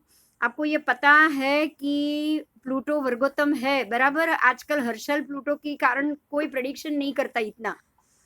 हर्षल प्लूटो का प्रेडिक्शन कम हो रहा है, इसलिए ज्योतिष सारे मिसगाइड होते हैं, सारे ज्योतिष मिसगाइड होते हैं। पिछले साल भी प्लूटो वर्गोत्तम रहा, इसका ये रिजल्ट है, धन राशि में प्लूटो का वर्गोत्तम होना। और आपको ये पता होगा, हर आफ्टर एवरी 100 ईयर्स, आप देखो 1720 में ही ऐसी मरकी आई थी, 1820 में भी आई, 1920 में भी आई, 2020 में भी आई। हर 100 साल में जब भी धन राशि को या तो प्लूटो देखेगा या प्लूटो धन राशि में आएगा, या तो युति होगी या उस पे दृष्टि होगी, बराबर। तो ये संजोग है, ये बहुत बड़ा संजोग है, क्योंकि धन राशि द्विस्वभाव राशि है, बहुत पावरफुल राशि है, और उसमें प्लूटो का वर्गोत्तम होना वो हर 90 साल बाद होगा। आफ्टर एवरी 90 ईयर्स धन राशि में प्लूटो वर्गोत्तम होगा, 90 ईयर्स के बाद वो मिथुन राशि में वर्गोत्तम होगा, और दोनों द्विस्वभाव राशि। तो द्विस्वभाव राशि में प्लूटो का आना और वर्गोत्तम होना तो 3-4 साल का प्रोसेस है। ये 1 साल का तो है ही नहीं। तो और आगे इससे पहले आगे 2-3 साल तक ऐसे ही चलेगा मैडम? हाँ चलेगा चलेगा, आप सबको अलर्ट रहना है। मैं यही कहूंगी, आप इम्यूनिटी, मैं इसलिए इम्यूनिटी पे क्यों भार दे रही हूँ, आपकी शारीरिक शक्ति अंदर से अच्छी होगी तो कोई भी रोग को आप फेस कर पाओगे। देखो ये रस्सी का आना भी इसका सॉल्यूशन नहीं है, क्योंकि रस्सी तो आई, अब रस्सी हमारे शरीर में जाए, एंटीबॉडी कैसे डेवलप हो, किस प्रकार से हो, आपको पता है ये रस्सी में होगा क्या? आपको ये जो कोरोना के वायरस है ना, उसको डेड बना के आपकी बॉडी में एंटर किया जाएगा। वो डेड नहीं होंगे लेकिन आधा जिंदा होंगे, तो वो आपके शरीर में बन के एंटीबॉडी तैयार करेंगे। मतलब आप अपने बॉडी में कोरोना वायरस को इनवाइट करोगे।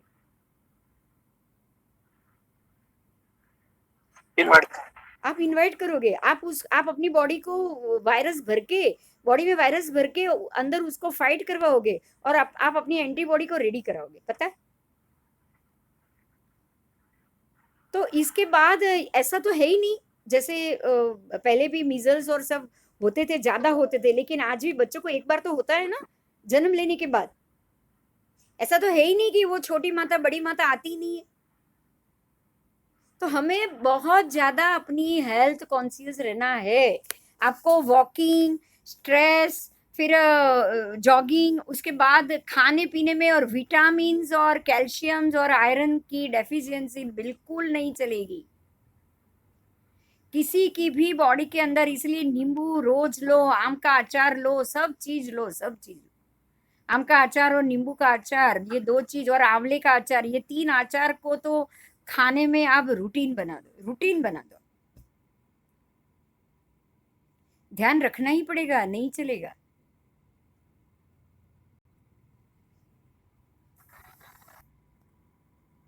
और किसी को कुछ पूछना है आप ओपन कर सकते हो, अपना माइक मैंने खोल दिया है, क्वेश्चन करो और फिर बंद कर दो।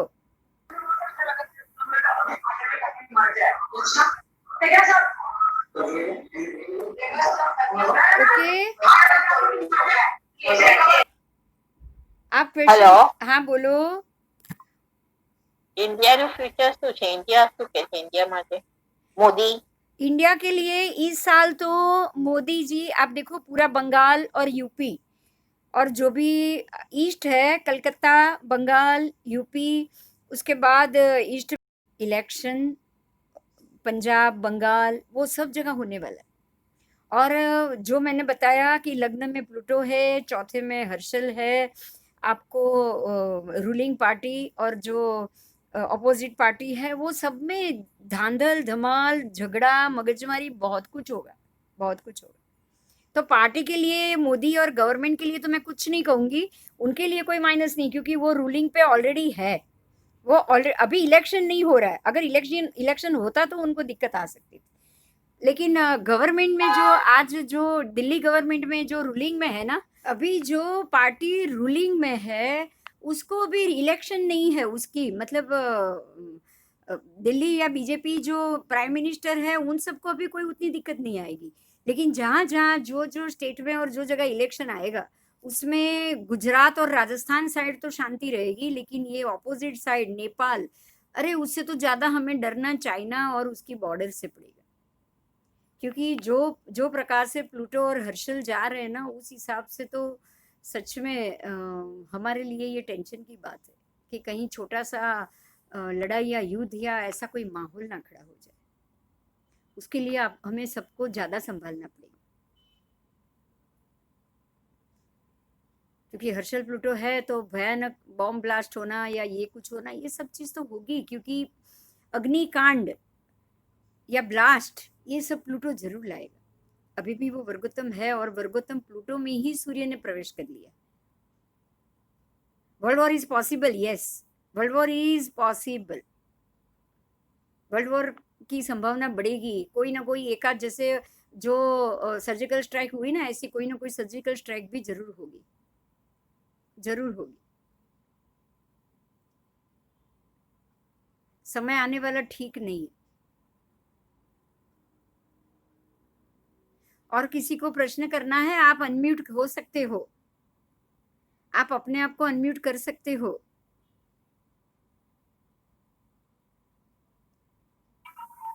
तो मैम ये यंगस्टर्स के लिए कैसा, जो नौकरी पेशे वाले हैं या जो अभी कर रहे हैं, उनके लिए समय कैसा रहेगा? क्योंकि आगे बहुत से नौकरियां खो चुके हैं ये लोग। यंगस्टर्स के लिए दिक्कत नहीं आएगी, क्योंकि गवर्नमेंट ने जो पिछले साल से जो रास्ता चॉइस किया है ना, वो बहुत बढ़िया किया है। एक बात समझ लो कि हमारे लिए सबसे बढ़िया ये हुआ है कि मोदी गवर्नमेंट आज रूलिंग में है, क्योंकि वो उसको आज डोनेशन भी बहुत ज्यादा और बहुत अच्छे पैमाने पे मिल रहा है।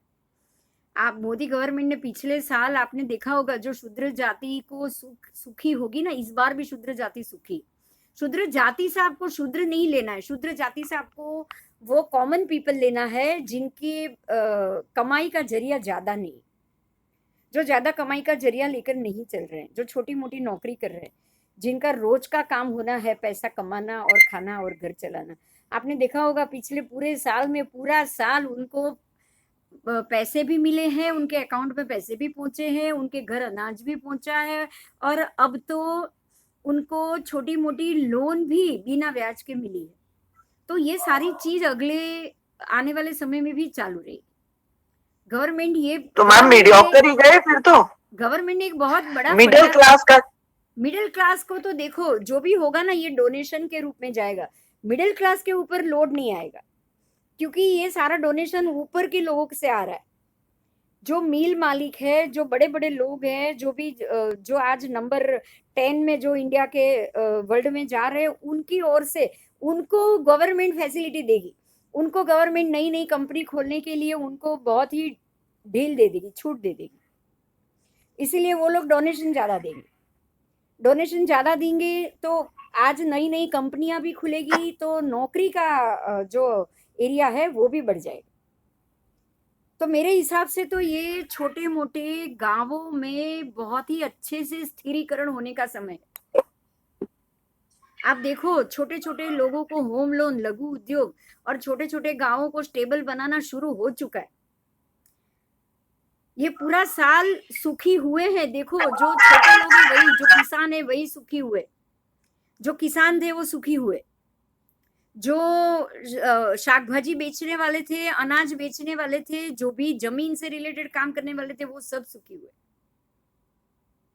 और जो भी जिनकी छोटी मोटी नौकरियां थी, जिनकी नौकरी, जो रोड बनाने वाले मजदूर लोग भी सबसे ज्यादा सुखी हुए। ये तो बहुत अच्छी बात, ये अच्छी बात है, किसानों को सबसे ज्यादा फायदा हो। फिर भी आज किसान आंदोलन कर रहा है, देखो आप। आंदोलन तो वो तो ये जबकि मैंने आपको बोला, ये अगले साल भी रहेगा। क्यों पता है? जो चौथे में हर्षल बैठा है और लग्न में प्लूटो बैठा है, तो हर्षल की दृष्टि चौथे से लेके 10वें में जाएगी, तो रूलिंग पोजीशन भी ऐसे ही हंगामा उसको भी झेलना पड़ेगा, क्योंकि हर्षल की दृष्टि पड़ रही है। और चौथे स्थान में जो अपोजिशन पार्टी है वहां पे हर्षल बैठा है, तो वो लोग ऐसे दंगा फसाद खड़े करते ही रहेंगे। आप देखो, पूरा पिछला साल JNU और सब चीज हुई है, सबसे ज्यादा दंगा, सबसे ज्यादा मीटिंग, सबसे ज्यादा वो बोलते हैं ना, हड़ताल पे उतरना, उपवास पे उतरना, ये सब पिछले साल में हुआ, क्योंकि प्लूटो वर्गोत्तम चला है। पिछले पूरे साल में प्लूटो कितना महीना वर्गोत्तम रहा है। जब तक प्लूटो वर्गोत्तम रहेगा, ये दंगा फसाद, बॉम्ब ब्लास्ट, ये धमाल, बॉम्ब ब्लास्ट भी तो आप कहोगे ना, जब भी प्लूटो वर्गोत्तम था, हर्षल भी वर्गोत्तम था। आप देखो, ये स्ट्राइक कब हुई? सर्जिकल स्ट्राइक तभी तो हुई है। हाँ जी। और आप देखो, पूरा बॉम्बार्डिंग चालू ही रहा है। पाकिस्तान और उसके छोटे मोटे एरिया पे बॉम्बार्डिंग पूरे साल में 10 बार हुआ होगा। कश्मीर को ये जो 370 कब्जे किया, तब हुआ क्या? उससे पहले ब्लास्ट कितने हुए वहां पे? बिल्कुल। तो ये हाँ तो जी। इस साल ज्यादा होगा क्योंकि उसकी दृष्टि ही अग्नि में है, पूर्व और अग्नि में संक्रांति की दृष्टि है।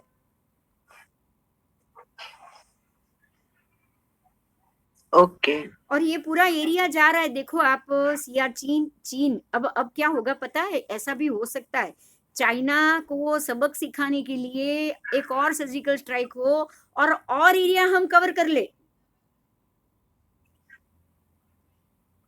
क्योंकि लड़ाई का माहौल होगा और जहां पे दृष्टि है ना वहां पे डैमेज होगा। ओके। तो एक चीज से हमें ये संतुष्टि करनी पड़ेगी कि अगर लड़ाई या युद्ध भी हुआ ना तो तकलीफ पड़ेगी पाकिस्तान और चाइना, क्योंकि ओके। वहां पे संक्रांति की दृष्टि जाए।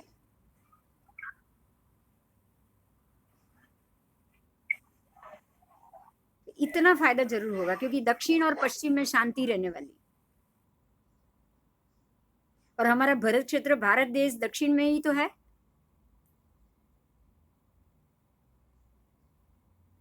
उत्तर की तरफ मतलब नहीं इंडिया जाता में है। शांति रहेगी। हाँ बस ये जरूर नहीं है, इसमें जो भी होगा ना उसमें, क्योंकि हमें ये समझना है कि ये चाइना और सियाचिन और वो तरफ ज्यादा होने वाला है, संक्रांति की दृष्टि वहां पे है, तो वहां पे अगर कुछ ऐसा भी युद्ध का माहौल हुआ तो समझ लो कि उसमें जीत हमारी जरूर हो सकती, क्योंकि इस तरफ शांति रहने वाली।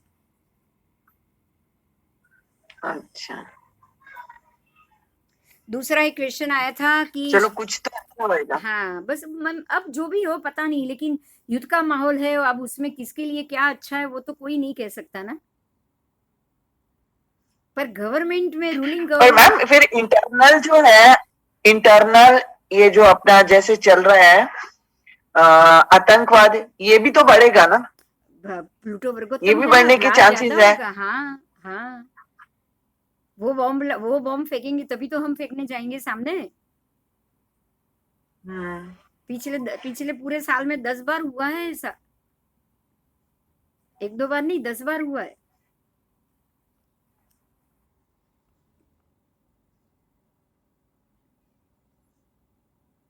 दूसरा एक क्वेश्चन था शेयर मार्केट का आया था, लिखा हुआ कि शेयर बाजार का की क्या स्थिति होगी। तो शेयर मार्केट में ये पूरा शनि के हाथ में होता है शेयर बाजार, और शनि अपनी अपनी ही राशि में है, शनि बिल्कुल व्यवस्थित राशि। तो शेयर मार्केट को तो मुझे नहीं लगता कि उतनी परेशानी आए, क्योंकि शनि अपनी पकड़ को मजबूत रखेगा, शनि अपनी राशि में, डैमेज सूर्य को मिल रही है, तो शनि की वजह से शेयर मार्केट में दिक्कत नहीं आएगी। और दूसरा सोना और गोल्ड, उसमें दाम जरूर बढ़ेगा, जरूर बढ़ेगा। आप लोगों को अगर नया लेना है तो हो सकता है कि आप उससे पहले ले लो तो ज़्यादा अच्छा है। और अगर लगे कि आप कोई और व्यवस्था करना चाहो, मतलब कोई अगर कुछ ये सोचना चाहे कि मुझे एफडी में पैसे रख लेने चाहिए, तो जब दाम बढ़ जाए तब आप उसको पैसे को निकाल के आप उसका जो भी ट्रांजैक्शन अलग तरीके से करना है आप कर सकते हैं, क्योंकि सोने का दाम जरूर बढ़ेगा। एक बात मैम, जैसे आपने पिछली बार बताया था, जो शुक्र से रिलेटेड मतलब कि लोग हैं, हाँ अभी अपन ने देखा उनको बहुत तकलीफ हुआ, जैसे हुई ना, फिल्म इंडस्ट्री वाले हुई थे ना, या ब्यूटी हुई पार्लर, हुई ये सब। शुक्र से रिलेटेड ही देखो, ये कितने 2-4 ने तो सुसाइड कर लिया, और ये सारे जो पुलिस हाँ। केस या सब हुआ वो पूरा फाइन। आपको पता है क्या तकलीफ हुई है, सबसे बड़ी तकलीफ क्या हुई पता है, पूरा इंडस्ट्री अब यूपी में चला जाएगा, ये अच्छा। सबसे बड़ी तकलीफ हुई।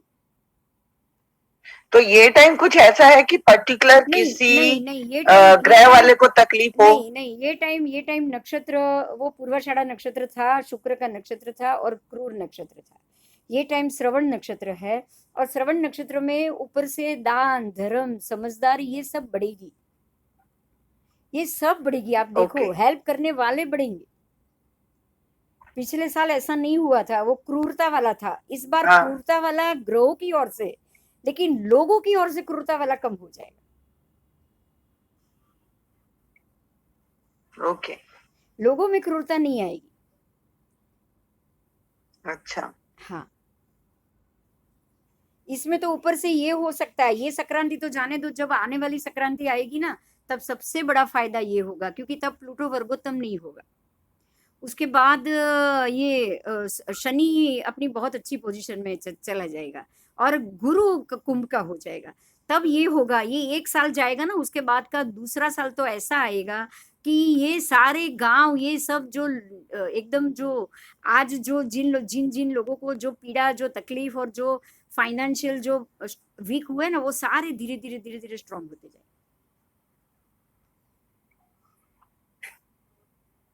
क्योंकि आप आने वाले साल में आपको एक चीज का ध्यान रखना है, शनि अब कम से कम 4 साल तक बहुत मजबूत पोजीशन पे जाएगा। शश योग हो रहा है उसका शश योग हो रहा है। तो अभी जैसे अभी देखो, ये मकर में जाने के बाद शनि भी अस्त हो रहा है बोलते हैं, गुरु भी अस्त हो रहा है। अभी नहीं होगा, अभी ये साल में नहीं बोलूंगी, क्योंकि ये साल शनि में पावर ही नहीं है, क्योंकि वो गुरु नीच का है, तो गुरु का नीचभंग करने में ही उसकी सारी शक्ति विफल हो जाती। ओके। उसकी राशि में अभी गुरु भी नीच का है, सूर्य वर्गोत्तम है अभी, वो तो कुछ महीने ही रहेगा, लेकिन प्लूटो तो रहेगा ही रहेगा वर्गोत्तम। तो ये दोनों को ठीक करने में ही शनि की सारी शक्ति वेस्ट हो जाएगी। ओके। तो शनि को पावर तब मिलेगा जब ये गुरु यहां से निकल जाएगा। तो अब तो आने वाले 4 साल में तो शनि आराम से अपनी राशि में रह के अच्छा काम कर सकता है। हाँ जी। तो हमारे लिए ये बहुत अच्छा हुआ है कि गवर्नमेंट में शांति है, क्योंकि उसको तो अभी 1-1.5 साल ही हुआ है, तो आने वाले 4 साल में वो बहुत अच्छे से जमावट कर पाएगा। बिल्कुल। और एक चीज बहुत अच्छे से हमें समझना है अध्यात्म के माध्यम से, अध्यात्म की दृष्टि से, कि जो भी होता है ना अच्छे के लिए होता है। ये तो आप सब जानते हो, जो भी होता है अच्छे के लिए होता है, जानते हो ना? बिल्कुल। तो हमें ये समझना है कि ये तो पीरियड आना ही आना था। ऐसा माहौल तो हर 100 साल बाद आया है, तो इस साल भी आना ही आना था। लेकिन ये आने से हमें कैसे पगभर रहना चाहिए, अपने देश को कैसे लोगों को पगभर करना चाहिए और गांव को कैसे उसको विकसित करना चाहिए, ये बहुत बड़ा और मेंटेन प्रोग्राम देकर गया। हम ये समझेंगे बस। हर बुराई में कुछ अच्छाई तो है ही होती है। और पता नहीं आपको ये कैसा रहा ये साल, लेकिन ये साल चाहे हम लोग आपस में नहीं मिले हैं, लेकिन एक बात मैं मेरी ओर से, मेरी तरफ से बताऊं कि ये साल मेरे लिए सबसे बढ़िया और बहुत अच्छा गया, क्योंकि ये सबसे भावनाओं से जुड़ गए हैं। हाँ, बस भावनाओं से जुड़ गए। ये साल में हम एक्टिव हो गए, मैं खुद एक्टिव हो गई। ये साल में मैं अध्यात्म की में इतनी डीप उतर गई। ये सारे जो ध्यान के जो वर्ग हुए ना, ये मेरे पोताने अंदरूनी और बाहर दोनों व्यक्तित्व के लिए बहुत अच्छा गया, सच में ये बहुत अच्छा गया। तो मैं यही सोचूंगी कि कुदरत ने मुझे ये मौका दिया था कि मैं अपने आप में से ये निकल के मैं खुद अध्यात्म के लिए सोचूं, भगवान के लिए सोचूं और दूसरे लोगों के लिए सोचूं। बिल्कुल। बोलिए, अभी आए हमारे अभी टीचर दिखाई दिए, कहाँ है? बोलो रीना मिस, और माइक ओपन करो। अभी 2 मिनट के लिए देखे मैंने, माइक ओपन करो, वीडियो ओपन करो। घूम रहे हो दोनों मकर संक्रांति के दिन। हम लोग गाड़ी में है। हाँ सही बात है, हम लोग गाड़ी में है और घर पे आ रहे हैं। ठीक है, आप स्पॉटलाइट हो, इसके लिए आप स्पॉटलाइट हो, कुछ बोलो। अभी स्टूडेंट से बात करो, गाड़ी से ही बात करो।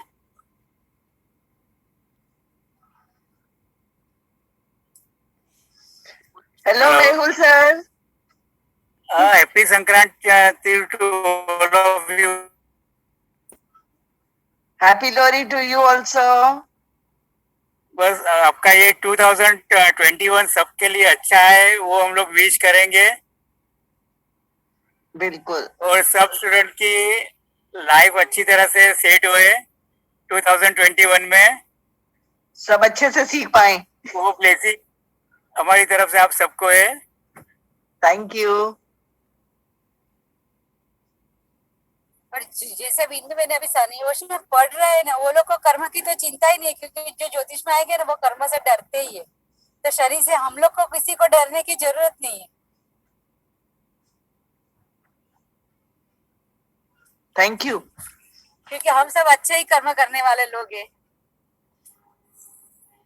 बिल्कुल अभी बिल्कुल। ज्योतिष से जुड़े हुए हैं। प्रभु सबको सद्बुद्धि दे। सुनाई देता है मैं बोल रही हूँ, क्योंकि हाँ एक्चुअली हाँ गाड़ी में सुनाई है ना दे हम रहा है, लोग। आप बोलो, सुनाई दे रहा है, आ बोलो। रहा सुन। हाँ जी। Okay okay. अभी संक्रांति का फल वो सब तो बिंदु मैंने दिया हुआ है, जैसे आप लोग ने सबने की इंक्वायरी की। और अभी आज बीच में हम लोग शायद वो हो जाएंगे, तो लेकिन आप लोग सब कंफर्म कर लीजिए कि कैसे करना है, नेक्स्ट कौन सा लेक्चर, कभी कौन सा टाइम सबको जम रहा है। एक्चुअली प्रॉब्लम सबको टाइमिंग का हो रहा है, लेकिन क्या एडजस्ट हो सकता है ना, वो या दिन नक्की करिए आप लोग। चलेगा।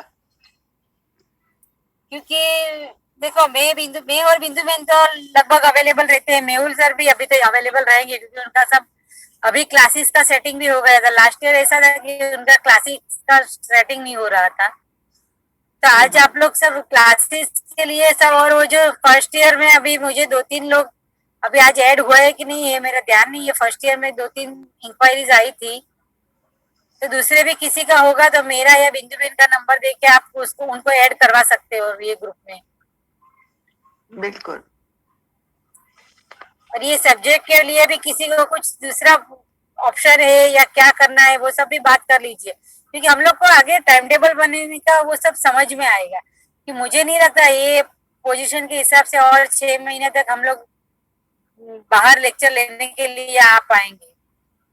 इसके लिए ऑनलाइन तो कंपलसरी है, 6 महीने तो फिक्स है, कंपलसरी है। उसके बाद में हो सकेगा, चालू होएगा तो 100% हम लोग लेंगे, लेकिन अभी तो नहीं बता सकते।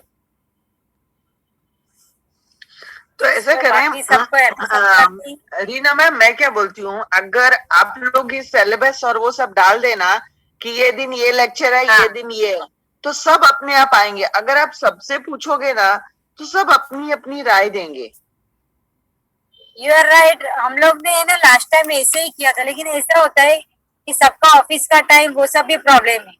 अभी संडे को भी रख सकते हैं हम लोग को, वो भी प्रॉब्लम नहीं है, लेकिन संडे को प्रॉब्लम क्या होगी, आप में से सबको किसी को बाहर जाना होगा, किसी का घर में कोई प्रॉब्लम हो, प्रोग्राम रहता है। मैं क्या बोलती हूँ, अगर सबको ऑफिस का ये, तो I think Saturday is the best, कि जिसको करना है वो अपना हमें वही बोले थे आज सब मैंने देखा अभी बहुत सारे सब ट्यूशन सब स्टूडेंट आए हुए थे, आज आप लोग डिस्कस कर लो, क्योंकि हम लोग तो आपको देखो पढ़ाना चाहते ही है।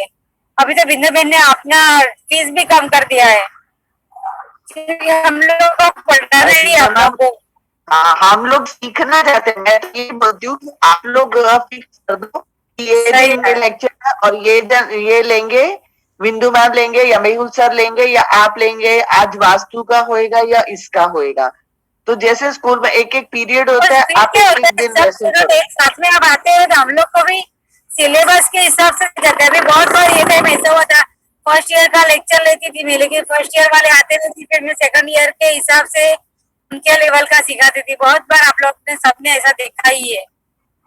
तो हम लोग का भी मेन तो है ना, तो आप लोग को पूरा जो सिलेबस हमको कंप्लीट करना होना चाहिए। आप फिक्स कर दोगे ना जल्दी। हाँ, एक इसके लिए आप आज अभी हम लोग मैं अभी ऑफलाइन जाओगी, लेकिन आप बिंदु बहन से वो सब नक्की कर लीजिए, हम लोग कल बात कर लेंगे। चलेगा चलेगा। Happy Sankranti everyone. Happy Sankranti. हाँ, सेम टू यू।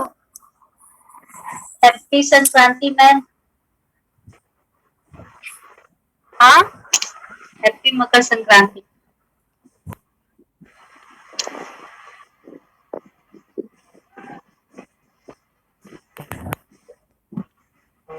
चलो एंजॉय करो दोनों। और किसी को कोई बोलना है, कुछ पूछना है? और कुछ पूछना है किसी को, कोई क्वेश्चन है? हाँ मैम, ये जैसे अभी ये राहु और केतु जो है, वृषभ और वृश्चिक में बैठे हैं, हाँ, क्या इनका रोल कितना इम्पोर्टेंट रहेगा? वृषभ और वृश्चिक में है, आपको ये पता होगा भारत का लग्न ही वृषभ है। हाँ बिल्कुल। ये तो और नुकसान कराएगा, ये एक साल तो और नुकसान कराएगा। भारत का लग्न ही तो वृषभ लग्न है, हाँ फिर तो ये उसकी उसकी ओर से मार पड़ेगी वो अलग से। मैं वही था, ये तो और ज्यादा हो गया। और ये साल का जो अपना इसमें आता है, और राजा भी मंगल है और मंत्री भी मंगल है। चलो ठीक है, वो तो बचाएगा थोड़ा बहुत, पर अब इतने सारे अगर बिगड़ने बैठे हाँ तो फिर क्या हो सकता है। चलो, let us pray for the best. बस बस बस, let us pray, let us be healthy, let us take care of yourself and your dear ones also. अपने आसपास के सबका यस ध्यान मैम, आपको यस। रखना पड़ेगा। हाँ जी।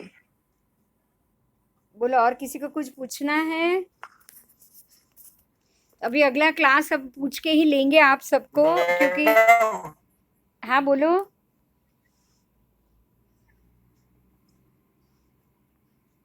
बोलो बोलो, कौन बोल रहे? આ વર્ષમાં શું આ વર્ષમાં? હેલો, હા બોલો.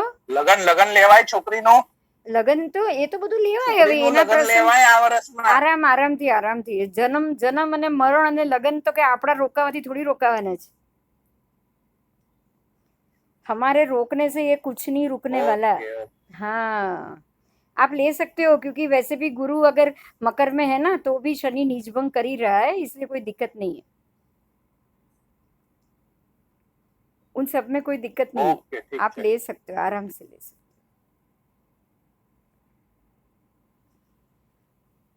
आप लोगों के क्लासेस कैसे चलेंगे उसके लिए आपके आईडी में रखेंगे, हम पूछेंगे. मेरे हिसाब से तो ये 9:30 पौने 10 बजे रात का जो वक्त है वही ठीक रहेगा. और हफ्ते में 3 दिन या 4 दिन, कैसे कैसे आप दिन दे पाओ, आप समय दे पाओ, मुझे बता दीजिएगा. क्योंकि रविवार को भी दोपहर को बहुत सारे अपने में से 4-5 स्टूडेंटों को अगर किसी का भी जॉब वर्क है तो थोड़ा मुश्किल हो जाएगा. तो ये आप सब अपने आप लिखो. आप सब एक आईडी में आपके जो अलग है उसमें लिखो कि किसको कौन सा टाइम जमेगा. फिर अगर रात का ऐसे 9:30 या 10 से लेके 11 का 1 घंटा, जैसे अभी सब हम बैठे हैं, अगर आप सब उस वक्त अगर फ्री हो तो यही टाइम ले लेंगे. मेरे हिसाब से तो सबको ये समय अच्छा सूट होगा. चलेगा मैम, अपने को तो चलेगा. हाँ, मुझे वही लग रहा है कि 10 से 11, क्योंकि अगर आप कहीं बाहर से भी आओगे तो 9:30 पौने 10 तक तो घर पहुंच ही जाओगे. हाँ जी. तो अब जिन को आना है आगे, तो आप ये जरूर देख लीजिए. तो ये अगर हफ्ते में 3 दिन अगर ये समय ले लिया तो बहुत अच्छा है ना. और रविवार को भी अगर दोपहर को जो फर्स्ट ईयर वाले हो और उनको लगे कि हमें रविवार को दोपहर को जमेगा. एक और टीचर अपनी नई आ रही है, प्राची टीचर, जो पहले थी, वो इस साल आपका सब्जेक्ट लेगी. वो पामिस्ट्री और सिग्नेचर, ऐसे 2-3 सब्जेक्ट है वो लेगी. उसको सिग्नेचर बहुत अच्छा आता है. तो ये सारे अगर वो आएगी तो चलेगा मैम, चलेगा. हाँ, तो वो संडे दोपहर को आएगी. तो आप देख लेना, आप कैसे टीचर और स्टूडेंट सबके कन्वीनियंट के हिसाब से ही हम जाएंगे. बिल्कुल चलेगा. अपने को तो रात को 10 बजे भी चलेगा. 10 से 11 1 घंटा हो गया तो बस. करने की थी. हाँ बोल. एक दूसरी भी सबको बात करने की थी कि देखो, अभी जैसे मैंने बीच में भी लिखा हुआ था कि जो लोग ऐड कर रहने वाले हैं ये साल, वो बाकी के जिनको नहीं ही लेना है वो रिमूव होने की भी बात हुई थी हम लोग की. ऐसा नहीं है कि हम लोग आपसे हार्ड कर रहे हैं, लेकिन हमको पता चले कि कितने स्टूडेंट हमारे साथ ये साल रहना चाहता है. मेन प्रॉब्लम वहीं पे था. और दूसरा है, आप लोग को थोड़ा 19-20 टाइमिंग का प्रॉब्लम है, तो आप लिखोगे तो उसका कोई हल निकलेगा. जब आप लिखोगे नहीं और सोच के कि ये नहीं जमता है और हम लोग क्लास में नहीं आए, वो कोई रास्ता नहीं. हम लोग आपको एडजस्ट करने के लिए सब तैयार है, लेकिन थोड़ा आप ग्रुप में लिखोगे ना तो क्या होगा कि दूसरे स्टूडेंट को पता चलेगा कि इनको ये प्रॉब्लम हो रहा है, तो तो हम लोग ने चेंज किया, वो सबको दूसरे को भी पता पर चलेगा। ये कि रीना हम लोग मैम, प्राइवेट में एक रीना दिन मैम के लिए ऐसा पर्सनल बात हुई है चेंज करेंगे ना, वो नहीं हो सकता है हमारे। मेरी बात सुनो मैम, अगर एक के लिए चेंज करेंगे ना तो इसके फिर लिए क्या होगा ग्रुप नेक्स्ट में डे? डिस्कस नहीं, और नेक्स्ट डे सुनो मैम, हाँ, next sorry. Day next time दूसरा स्टूडेंट बोलेगा अरे मेरे लिए नहीं, मेरे लिए चेंज करो, तो मेरे हिसाब से आप फिक्स करो हाँ, तो वो ही ये बात अच्छा मैं रहेगा। वही बोली ना, 19 मिनट फर्क हो सकता है, मैं वही आपको बोल रही हूँ। अभी हम लोग 9:30 को बोल रहे हैं, तो 9:45 को शुरू करेंगे कि चलो भाई 15-20 मिनट का बात ये नहीं है, 10 से 11 बोला है। लेकिन कुछ रास्ता निकल सकता है। अभी बिंदु मैंने बोला कि हम लोग हफ्ते में 4 बार लेंगे, तो हम लोग को जरूरी नहीं है कि 1.5 घंटा ही लेना है, तो हम लोग 10 से 11 में एडजस्ट कर सकते हैं। बिल्कुल बिल्कुल, और 1 घंटे का रहेगा ना शॉर्ट तो कोई भी निकाल लेगा आई थिंक नहीं, इजीली। मतलब आपकी बात बराबर है रेनू जी, लेकिन दूसरे स्टूडेंट की बात है, तो आप लिखो तो रास्ता निकलेगा। मेरा कहने का मतलब वही है आप लोग को। ओके ओके, लेकिन आप लोग जोड़, अगर ये ज्योतिष ये सब्जेक्ट अपना ऐसा है कि एक बार 1 साल आपने छोड़ दिया ना, वापस तो आपको गया। फर्स्ट ईयर से ज्वाइन करना पड़ेगा। मैं मेरी बिल्कुल। खुद की बात करें, मैंने 3 साल एक साथ, और मैं फर्स्ट क्लास ही पास हुई थी हर एक टाइम में। फिर मैंने 3 साल छोड़ा और मैंने वापस शुरू किया, तो मुझे फर्स्ट ईयर से ज्वाइन करना पड़ा था, क्योंकि अपना लिंक टूट जाएगा ना तो आप लोग को सब निकल जाएगा दिमाग से। उससे लिए इससे अच्छा है कि आप लोग लिंक से रहो हमारे साथ। कहने का मतलब हमारा वही है आप लोग को। आप फिक्स टाइम टेबल कर दो, हम लोग अटेंडेंस दे देंगे, मैं तो दे दूंगी। हाँ जी, हाँ जी, हाँ हाँ ठीक है। ठीक है जी। हाँ और जी। बोलो, और किसी को कोई बात है तो? अभी 11:15 हो रहे हैं, सबको नींद आ जाएगी। और कोई क्वेश्चन है? सब चले गए, 3-4 जने हैं।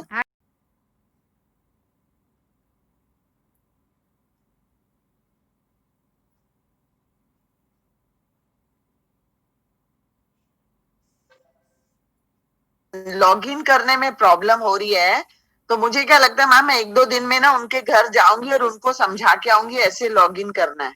किन को प्रॉब्लम होती है? मनी सर को। हाँ, मारू सर को। पता नहीं आज आए नहीं है, तो ऐसा ही लग रहा है मारू बैटरी सर से आने वाले थे। नहीं, मैंने मैसेज किया था, उनका रिप्लाई आया मुझे हाँ कि I am trying to join, तो मुझे लग रहा है एक बार मैं उनको पर्सनली जाके हाँ, ना बता दो, आप समझा बता के दो, आऊंगी कि कैसे ज्वाइन करना बता है। दो, आप बता दो, बहुत अच्छा, बता दो। हाँ अच्छा, जी। और डॉक्टर साहब, आपको कुछ पूछना है या कुछ बताना है? नहीं मैडम जी, हाँ कोई जी। प्रॉब्लम नहीं। बड़े आराम से सुन रहे हैं डॉक्टर साहब तो। नहीं, मेरे घर में थोड़ा प्रॉब्लम है इसकी। तो ठीक मम्मी है। आई हुई है अच्छा, अच्छा, अच्छा, तो इसके लिए मैंने बंद करके रखा है, आवाज आ रहा है। अच्छा, अच्छा। ठीक है। Okay, okay, okay. ओके, ठीक है मैडम जी। ठीक है जी। आप सबको बस मेरी ओर से ऐसे ही अपने आप घर में सबको तिल गुड़ खिलाना, और आप भी खा लेना। अब यहाँ मैं दे नहीं सकती आपको।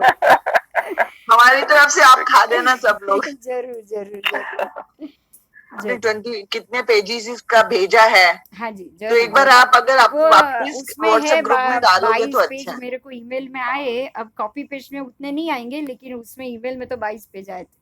देख लेना आप। अगर मैंने अभी 2 मैं टुकड़े अब करके आपको अभी उसमें भी भेज दिया है पूरा। It's into 2 pieces. मैं अभी चेक करती हूँ हाँ, मैम। आप चेक कर लेना। ओके, हाँ जी, चलो जी। Bye, good night bye. Everyone. Hariom, Hariom, जय Jinendra. Happy Makar bye. Sankranti, good night. Happy Makar Sankranti to all of you. और अभी जल्दी ही ये हफ्ते में हम क्लास डिक्लेयर करेंगे। हाँ, 3 दिन बाद। ओके, चलेगा। ओके, 3 दिन के अंदर ही अभी अपन क्लास डिक्लेयर करेंगे। खिचड़ी बना के जरूर खाना सब।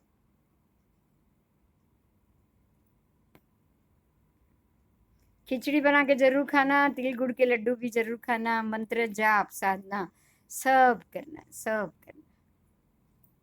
जय जिनेंद्र।